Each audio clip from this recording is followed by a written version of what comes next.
Élève sous-officier. Votre appartenance à la 385e promotion de l'ENSOA, promotion 180 ans de Sidi Ibrahim, est symbolisée par votre insigne.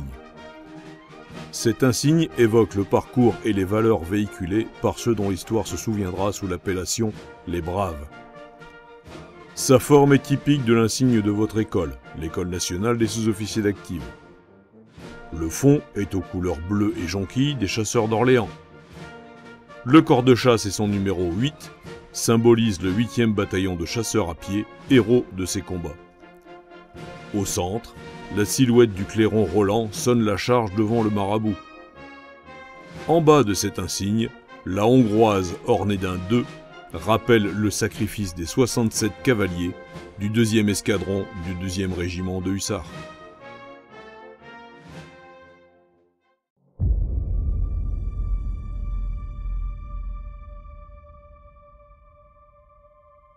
Les combats de Sidi Ibrahim s'inscrivent dans la série d'affrontements militaires réguliers de plus ou moins grande ampleur entre la France et l'Algérie.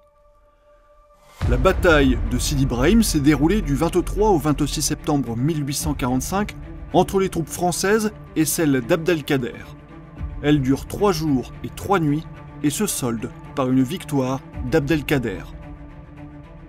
Le 8 août 1845, le 8e bataillon de chasseurs à pied fut désigné pour renforcer la garnison de Djema Gazawet, commandée par le lieutenant-colonel de Montagnac.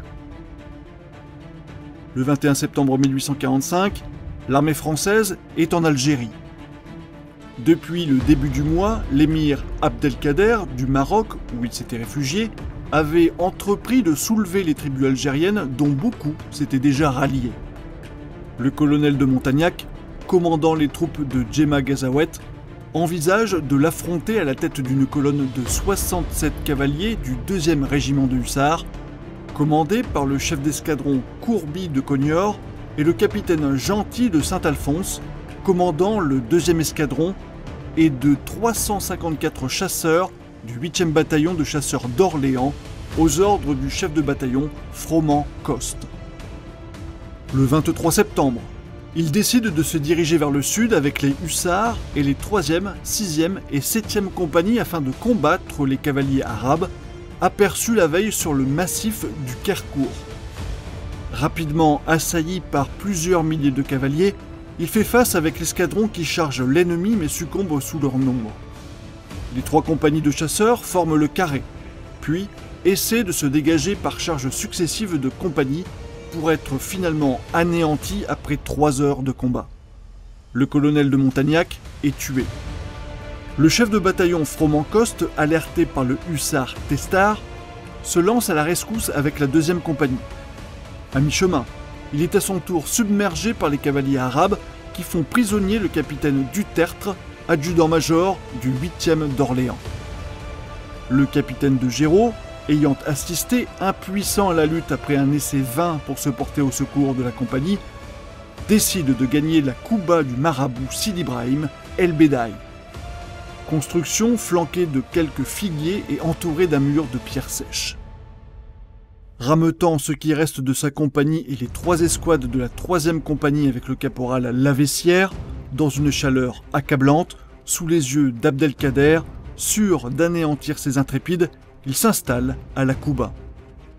Pendant 3 jours et 3 nuits, ces 80 chasseurs et le hussard Nathalie vont résister par tous les moyens à la masse des assaillants jusqu'à épuisement des vivres et munitions. Dès le début, le capitaine de Géraud fait confectionner un drapeau tricolore de fortune pour attirer l'attention de la colonne de Barral qui opère non loin de là avec le 10e bataillon de chasseurs d'Orléans.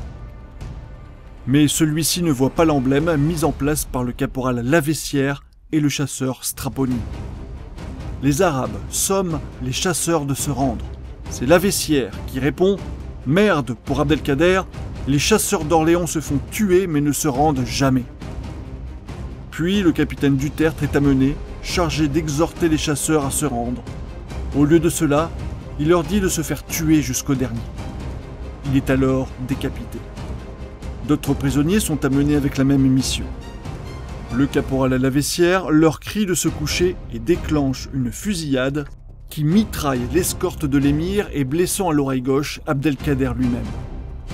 Enfin, le clairon Roland, prisonnier, ayant reçu de l'émir l'ordre de sonner la retraite, sonne à plein poumon, baïonnette au canon et la charge. Le 26 septembre, les chasseurs décident alors, sous le commandement du lieutenant de Chapdelaine, suppléant le capitaine de Géraud, considérablement affaibli par ses blessures, de tenter une sortie à l'aube. Bousculant les postes de guet ennemis, en carré, les blessés au centre, les survivants suivent l'Oued Mersa, tentant de rallier en combattant Djema Gazaoué. Anéantis dans les pentes abruptes de l'Oued Mersa, à 2 km de cette localité, seuls 15 braves et le hussard Nathalie arriveront aux portes de la ville. 5 succomberont peu après. De la colonne Montagnac, il ne reste plus que cette poignée de survivants. Un peu plus tard, le caporal Laveissière est promu au grade de sergent et les chasseurs au grade de caporal. Enfin, sur le front des troupes, ils reçoivent un hommage vibrant et sont décorés de la Légion d'honneur. Les combats de Sidi Ibrahim ont conduit à l'expression « faire Sidi Ibrahim ».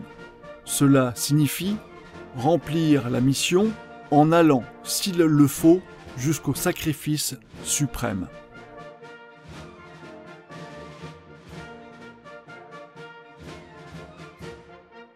Élève sous-officier de la promotion 180 ans de Sidi Ibrahim. Gardez toujours en tête l'exemple que vous ont légué les 354 chasseurs et les 67 cavaliers du colonel de Montagnac, qui sont allés au bout de leur engagement et de leur mission, au prix de leur vie. Prenez donc exemple sur la constance et la plénitude de cet engagement en vous rappelant que ces braves n'ont jamais reculé devant la difficulté ou face à une situation complexe. Comme eux, ayez à cœur de remplir votre mission avec exigence et bienveillance les uns envers les autres. Suivez le chemin qu'ils vous laissent en héritage. Que la mémoire des braves résonne en vous et vous guide tout au long de votre engagement au service de la France. Que leurs souvenirs vous permettent de triompher de toutes les difficultés qui attendent tout jeune chef.